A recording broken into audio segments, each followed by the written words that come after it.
নমস্কাৰ, আশা কৰোঁ সকলোৱে ভালে আছে। আমি আগতে কথা পাতিছোঁ আমি লিভাৰ কেনেকৈ ভালকৈ ৰাখিব লাগে, আমি কিডনী কেনেকৈ ভালকৈ ৰাখিব পাৰোঁ, আমি হাওঁফাওঁ কেনেকৈ ভালকৈ ৰাখিব পাৰোঁ। আমি এটা কথা ডিছকাশ্যন কৰা নাই এতিয়ালৈকে, যিটো খুব দৰকাৰী। আমি নিজৰ গাৰ তেজ কিদৰে ভাল বা বিশুদ্ধ কৰি ৰাখিব পাৰোঁ, খুব দৰকাৰী। কাৰণ আমাৰ দেহৰ তেজটো ভালে থাকিলেহে আপোনাৰ দেহৰ সম্পূৰ্ণ যিবিলাক কাম চলি থাকে, কাৰণ তেজে আল্টিমেটলি গোটেই দেহত চলাচল কৰি থাকে, একদম আপোনাৰ মূৰৰ পৰা ভৰিলৈকে। গতিকে আমাৰ গোটেই দেহটো যদি ভালকৈ চলিব লাগে, তেতিয়া আমাৰ তেজটো ভাল আৰু লগতে বিশুদ্ধ হৈ থকাটো খুবেই দৰকাৰী। গতিকে আমি কেনেকৈ আমি নিজৰ ব্লাডটো হেল্ডি কৰি ৰাখিব পাৰোঁ, নিজৰ ব্লাড কেনেকৈ হেল্ডি কৰিব পাৰোঁ, বা আমি নিজৰ তেজ কেনেকৈ ভাল কৰি ৰাখিব পাৰোঁ, এইটো বস্তু আজি অকণমান ডিছকাশ্যন কৰিম। মই ডক্টৰ সন্দীপন শৰ্মা, আৰু যদি আপোনালোকে ভিডিঅ'টো ভাল পায় প্লিজ ভিডিঅ'টো শ্বেয়াৰ কৰিব আৰু মোৰ পেজটো ফ'ল' কৰিব। চাওক, তেজৰ বহুত কাম থাকে। তেজৰ কামবিলাকৰ ভিতৰত চবতকৈ ইম্পৰ্টেণ্ট কামটো হ'ল যে আমাৰ দেহত অক্সিজেনৰ সৰবৰাহ কৰা। তেজত থকা যিটো লোহিত ৰক্ত কণিকাত এটা বস্তু থাকে, এটা কেমিকেল, এটা যিটো আমি যাক হিমোগ্ল'বিন বুলি কওঁ। চ' এই হিমোগ্ল'বিনৰ কাম হ'ল যে আমাৰ শৰীৰত অক্সিজেনৰ সৰবৰাহ কৰা, আমাৰ হাওঁফাওঁৰ পৰা অক্সিজেনটো আমাৰ বিভিন্ন অংগলৈকে লৈ যোৱা, যেনে লিভাৰত, ব্ৰেইনত, আপোনাৰ কিডনীত, আৰু তাৰ পৰা যিখিনি কাৰ্বন ডাই অক্সাইড আপোনাৰ উৎপন্ন হয় সেইখিনি দেহৰ পৰা বাহিৰ কৰি দিয়া, কাৰণ অতিমাত্ৰা কাৰ্বন ডাই অক্সাইড আমাৰ শৰীৰৰ কাৰণে বেয়া। চ' এই যিটো অক্সিজেন আৰু কাৰ্বন ডাই অক্সাইডৰ যিটো মাত্ৰা নিয়ন্ত্ৰণ কৰা আমাৰ শৰীৰত, তাৰ মেইন আমাৰ কামটো হ'ল ব্লাডৰ। তাৰ বাহিৰে আমাৰ শৰীৰত যিবিলাক ঔষধি মানে প্ৰডিউচ হয়, আমাৰ বিভিন্ন আমাৰ যিবিলাক আমাৰ দৈনন্দিন জীৱনত আমাৰ শৰীৰত বিভিন্ন ধৰণৰ টক্সিনছ, কিছুমান ঔষধ দি আমাৰ দেহত উৎপন্ন হয়। আমি যিবিলাক মেডিচিনছ খাওঁ, বা আমি যে হয়তো কিছুমানে মদ্যপান কৰে, স্মকিং লয়, যিমান আমি হয়তো যিমান এই খাদ্যবস্তুত থকা কীটনাশক হওক, সাৰ হওক, যিমান বেয়া বস্তু আমাৰ শৰীৰত সোমায়, সেইবিলাক আমাৰ শৰীৰৰ পৰা বাহিৰ কৰি দিয়া, তাক ডিটক্সিফিকেশ্যন কৰা দায়িত্বটো হ'ল আমাৰ ব্লাডৰ। চ' ব্লাডৰ বহুত কাম থাকে। তাৰ বাহিৰে আমাৰ তেজৰ যিবিলাক বীজাণু থাকে তাক ধ্বংস কৰা, তাৰ এণ্টিবডিবিলাক থাকে ব্লাডত। চ' বিভিন্ন ধৰণৰ কাম থাকে। তাৰ বাহিৰে অকল অক্সিজেন নহয়, তাৰ বাহিৰে যিবিলাক থাকে, কেলছিয়াম থাকক বা ছ'ডিয়াম থাকক, পটেছিয়াম থাকক, যিমান খনিজ পদাৰ্থ আছে দেহৰ বিভিন্ন অংগৰ পৰা অংগলৈকে লৈ যোৱাৰ দায়িত্বটো ব্লাডৰ হয়। তো ব্লাডত বিভিন্ন ধৰণৰ বস্তু থাকে। তো ব্লাডত থকা বস্তুসমূহৰ ভিতৰত আমি জানিব লাগিব, তাত এটা আমি জানো যে এটা লোহিত ৰক্তকণিকা থাকে, ৰেড ব্লাড চেলছ বুলি কয়, য'ত আমি হিমোগ্ল'বিন থাকে। হিমোগ্ল'বিন থাকে কাৰণে তাৰ ৰংটো ৰঙা, ৰেড ব্লাড চেলছ। এটা থাকে আমি হোৱাইট ব্লাড চেলছ, আৰু এটা থাকে প্লেটিলেট। প্লেটিলেটে কি কাম কৰে, আমাৰ শৰীৰত যেতিয়া ক'ৰবাত কটা চিঙা হয়, তাত গৈ সেই তেজৰ চেকুৰাটো বন্ধাৰ কাৰণে, বা তেজৰ মানে ব্লিডিংটো যাতে বন্ধ হৈ যায়, সেই ৰক্তক্ষৰণটো বন্ধ কৰাটো কাম হ'ল প্লেটলেট।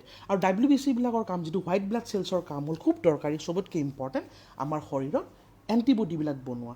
চ' আমাৰ শৰীৰত যিবিলাক বীজাণু সোমায়, ভাইৰাছ সোমায়, বেক্টেৰিয়া সোমায়, এইবিলাক ধ্বংস কৰাৰ মেইন কামটো হ'ল আমাৰ WBC বিলাকৰ। চ' তেজৰ এই তিনিটা মেইন আমাৰ কম্পনেণ্ট হয়। খুব জানিব লাগে যে লোহিত ৰক্তকণিকাৰ কাম হ'ল যে তেজৰ অক্সিজেন আৰু কাৰ্বন ডাই অক্সাইডৰ সৰবৰাহ কৰা। তাৰ বাহিৰে যিটো আমাৰ হোৱাইট ব্লাড চেলছ থাকে, যিটো আমি শ্বেত ৰক্তকণিকা বুলি কওঁ, বগা কণিকা, সেইটোৰ কাম হ'ল যে আমাৰ শৰীৰৰ নিজৰ ডিফেন্সটো ভালে ৰখা আৰু বীজাণু ধ্বংস কৰা।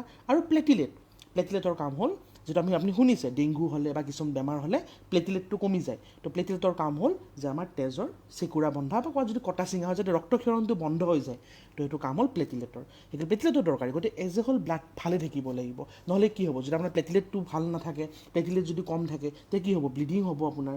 তো ব্লিডিং হ'লে আপোনাৰ বিভিন্ন ধৰণৰ কমপ্লিকেশ্যনছ হ'ব পাৰে। যদি WBC বিলাক ভালে নাথাকে, আপোনাৰ শৰীৰ, আপুনি সোনকালে আপুনি ৰোগত আক্ৰান্ত হ'ব, আপোনাৰ ডিফেন্সটো, আপোনাৰ বেমাৰ প্ৰতিৰোধ ক্ষমতাটো কম হৈ যাব। আৰু ইনফেক্ট যদি আপোনাৰ ৰেড ব্লাড চেলছটো কমি যায়, তেতিয়া হয়তো আপোনাৰ অক্সিজেনৰ যিটো সৰবৰাহ মানে কমি যাব, আপোনাৰ খুব ভাগৰ লাগিব, আপোনাৰ শৰীৰৰ যিবিলাক নৰ্মেল ফাংচনিংবিলাক খুব দুৰ্বল হৈ যাব, মাংসপেশীবিলাক দুৰ্বল হ'ব, আপুনি খুব মানে উইক ফিল কৰিব। চ' এইটো কথা। তো আমি নিজৰ ব্লাডটো ভালে ৰাখিব লাগিব, ব্লাড ভালে ৰাখিব লাগিব।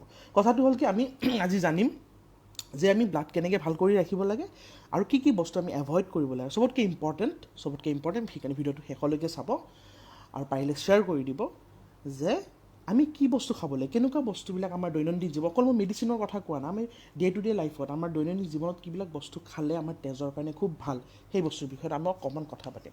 প্ৰথম কথা হ'ল যে আমাৰ ব্লাড চাফা হয় 3 জেগাত মেইনলি, মানে ব্লাডত যিবিলাক অশুদ্ধি থাকে সেই ব্লাডটোক পৰিষ্কাৰ কৰা, মানে ইমপিয়ৰ ব্লাডৰ পৰা পিয়ৰ ব্লাড কৰা আমাৰ অংগ থাকে 3টা। এটা হ'ল হাওঁফাওঁ, য'ত আমাৰ শৰীৰৰ পৰা ব্লাডত থকা কাৰ্বন ডাই অক্সাইডবিলাক ওলাই যায়, অক্সিজেন আহে। তো হাওঁফাওঁ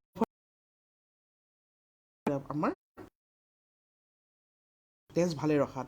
তাৰ বাহিৰে আমাক হেল্প কৰে আপোনাৰ কিডনীয়ে যিবিলাক আমাৰ দেহত এমনিয়া, ইউৰিয়া এইবিলাক আমাৰ জীৱনত উৎপন্ন হয়, আমাৰ যিবিলাক বেয়া বেয়া বস্তু আকৌ আমাৰ দেহৰ মেটাবলিজিম হৈ পেলাই টক্সিনছ বা অশুদ্ধিবিলাক উৎপন্ন হয়, সেইবিলাকৰ শৰীৰৰ পৰা ওলাই যায় কিডনীত, মানে কিডনীৰ থ্ৰুৰে, কিডনীৰ দ্বাৰা। তাৰ ভিতৰত লিভাৰে আমাক বহুতখিনি ব্লাড হেল্ডি হৈ থকাত বা আপোনাৰ ব্লাডটো ভালকৈ পিউৰিফাই হৈ থকাটোত হেল্প কৰে। চ' মেইনলি আমি 3টা অংগ ভাল হৈ থাকিব লাগিব, এটা আমাৰ হাওঁফাওঁ, আমাৰ লিভাৰ আৰু আমাৰ কিডনী, এই 3টা বস্তু ভালে ৰাখিব লাগিব। তো এতিয়া কিডনীটো যদি ভালে ৰাখিব লাগে, চবতকৈ ইম্পৰ্টেণ্ট কথাটো হ'ল যে আমি পানী খাব লাগিব। তো তেজ বিশুদ্ধ কৰি ৰখাৰ চবতকৈ ইম্পৰ্টেণ্ট কামটো হ'ল যে আমি পানী খাব লাগিব। আমি যদি গোটেই যিমান মানে আজি কথা পাতিম, চবতকৈ দৰকাৰী যদি কিবা এটা কথা আছে, তো পানী খোৱা। পানী যিমান খাব আপোনাৰ ব্লাডটো সিমানখিনি পিউৰিফাই বা হেল্ডি হৈ থাকিব। চ' পানী খাব লাগে, পানী খালে কিডনীটো ভালে থাকিব, আৰু কিডনী ভালে থাকিলে আপোনাৰ শৰীৰৰ পৰা ব্লাডটো ভালকৈ পিউৰিফাই হ'ব, তেজৰ পৰা বেয়া বস্তুবিলাক ওলাই যাব। তেনেদৰে লিভাৰটো আমি ভালে ৰাখিব লাগিব। লিভাৰ ভালে ৰখাৰ কাৰণে চবতকৈ ইম্পৰ্টেণ্ট কথা যে আমি মদ্যপান কৰিব নালাগে, আৰু যিবিলাক অলৰেডি কৰি আছে তেওঁলোকে যাতে তেওঁৰ মাত্ৰাটো কমাই দিয়ে। তেনেদৰে লাংছটো যদি ভালে ৰাখিব লাগে, চবতকৈ ইম্পৰ্টেণ্ট কথা যে আমি স্মকিং কৰিব নালাগে, আমি ধূমপান কৰিব নালাগে, সেইটো খুব দৰকাৰী। তো এইকেইটা বস্তু যে হাওঁফাওঁ, লিভাৰ আৰু আমি কিডনী আমি ভালে ৰাখিব লাগিব। ইয়াৰ পিছত আহিল যে আমি ৰেগুলাৰ এক্সাৰচাইজ কৰিব লাগিব। এক্সাৰচাইজ কৰাটো খুব ভাল, আমাৰ ব্লাডটো বডিত চাৰ্কুলেট হয়, আমাৰ আপোনাৰ ব্লাডৰ অক্সিজেন লৈ যোৱা সৰবৰাহ কৰা কেপাচিটিটো বাঢ়ি যায়। তো এইটো খুব দৰকাৰী। আৰু যেতিয়া আপুনি অট'মেটিকেলি আমি এক্সাৰচাইজ কৰিব, আপোনাৰ দেখা গৈছে যদি আপোনাৰ মানে ওজনটো কমি যায়, আপুনি যেতিয়া বেছি অবিজ হয়, আপোনাৰ চৰ্বি যদি গাত বেছি থাকে, তেতিয়াহ'লে আপোনাৰ ব্লাডত কলেষ্ট্ৰলটো বাঢ়ি যাব, আল্টিমেটলি ব্লাডটো হেল্ডি হৈ নাথাকিব। কাৰণ ব্লাডত অকল এটাটো মনত ৰাখিব যে ব্লাড অকল যে হিমগ্ল'বিন কমা বা তেনেকুৱা নহয়, ব্লাডত বিভিন্ন ধৰণৰ বস্তু বাঢ়া কমা হ'লেও ব্লাডটো আমি বেয়া হোৱা বুলি ক'ব পাৰোঁ। যেনেকৈ ধৰক আপোনাৰ যদি ব্লাডত কলেষ্ট্ৰলটো বাঢ়ি যায়, তো আমি ব্লাডত কলেষ্ট্ৰলটো বাঢ়িব দিব নোৱাৰোঁ, কাৰণ ব্লাডত কলেষ্ট্ৰল বাঢ়িলে আল্টিমেটলি ব্লাডৰ যিটো বিশুদ্ধতাটো নষ্ট হ'ব আৰু বিভিন্ন জেগাত কিছুমান ৰোগৰ সৃষ্টি কৰিব। তো এইটো কথা এক্সাৰচাইজ কৰাটো খুব দৰকাৰী, যাতে ব্লাডৰ যিটো লিপিড অৰ্থাৎ চৰ্বিৰ যিটো মাত্ৰাটো নিয়ন্ত্ৰণত থাকে। তাৰ বাহিৰে আমি খোৱা বস্তুবিলাকৰ ওপৰত আজি কথা পাতিম। খোৱা বস্তুবিলাকৰ ভিতৰত কথা ক'ব লাগিলে চবতকৈ ইম্পৰ্টেণ্ট কথা কিছুমান হ'ল যে আমি যিটো হালধিৰ কথা কওঁ, হালধি এটা খুব ভাল, এনেকুৱা কিছুমান ৰিচাৰ্চত পাইছে যে হালধিত কাৰ্কুমিন বোলা বস্তু এটা থাকে, খুব ভাল এণ্টি ইনফ্লেমেটৰী, এণ্টি অক্সিডেণ্ট হয়, যি আমাৰ তেজ মানে পৰিষ্কাৰ কৰি ৰখাত হেল্প কৰে। চ' আমি মানে যিটো আমি কওঁ টাৰ্মেৰিক টি, টাৰ্মেৰিক টিও খাব পাৰে, বা আপুনি টাৰ্মেৰিক মিল্কো খাব পাৰে। আপুনি চাহৰ দিও খাব পাৰে কেঁচা হালধি, বা আপুনি গাখীৰত দিও খাব পাৰে, এইটো খুব দৰকাৰী হয়। তাৰ বাহিৰে আৰু ইম্পৰ্টেণ্ট বস্তু হ'ল গ্ৰীণ টি খাব পাৰে। গ্ৰীণটোত বিভিন্ন ধৰণৰ আপোনাৰ এণ্টি অক্সিডেণ্টছ থাকে, যিটো হেল্প কৰে আপোনাৰ ব্লাডটো পিউৰিফাই কৰি ৰখাত।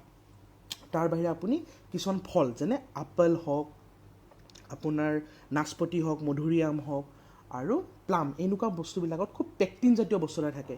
পেক্টিন এনেকুৱা এটা বস্তু, এটা মানে ৰাসায়নিক দ্ৰব্য, যি আপোনাৰ তেজটো পৰিষ্কাৰ কৰি থকাত হেল্প কৰে, তেজৰ পৰা কলেষ্ট্ৰলৰ মাত্ৰাটো কমায়, আৰু তেজৰ যিবিলাক অশুদ্ধি কিছুমান সি তাৰ পৰা গুচাই দিয়ে, তাৰ পৰা পৰিষ্কাৰ কৰি পেলাই। চ' আপেল, মধুৰিআম, নাচপতি, প্লাম এইবিলাক খুব ভাল। তাৰ বাহিৰে বিট, আমি যিটো খাওঁ, বিটৰ কিছুমানে বিট জুচ খায়, বিটৰুট জুচ, বা কিছুমানে চালাডত খায়, বিট খোৱাটো খুব ভাল। তাত বহুত ধৰণৰ এনেকুৱা বস্তু থাকে যি আমাৰ তেজটো পৰিষ্কাৰ কৰি ৰখাত হেল্প কৰে। তাৰ বাহিৰে আপুনি যিবিলাক আইৰণ থকা বস্তু, যেনে আমি গ্ৰীণ ভেজিটেবলছৰ কথা, গ্ৰীণ লিফি ভেজিটেবলছ বুলি ক'ব লাগিব, সেউজীয়া যিবিলাক শাক আছে সেইবিলাক খুব বেছি পৰিমাণে খাব লাগে। পালেং শাক হওক বা বিভিন্ন ধৰণৰ শাকবিলাক খাব লাগে, তাত আইৰণ থাকে। আইৰণ থাকিলে আপোনাৰ তেজত হিমগ্ল'বিনৰ মাত্ৰাটো নিয়ন্ত্ৰণ হ'ব, খুব দৰকাৰ। লগতে আইৰণৰ তাত ফলিক এচিডো থাকে। তেনেকৈ ব্ৰকলিটো খুব বেছি পৰিমাণে আইৰণ, মেংগানিজ, মেগনেছিয়াম এইবিলাক থাকে, যে তেজৰ কাৰণে খুব ভাল। তো চব্জিবিলাকৰ ভিতৰত ব্ৰকলি খুব ভাল, বাকী আমি শাকবিলাক খাব লাগে।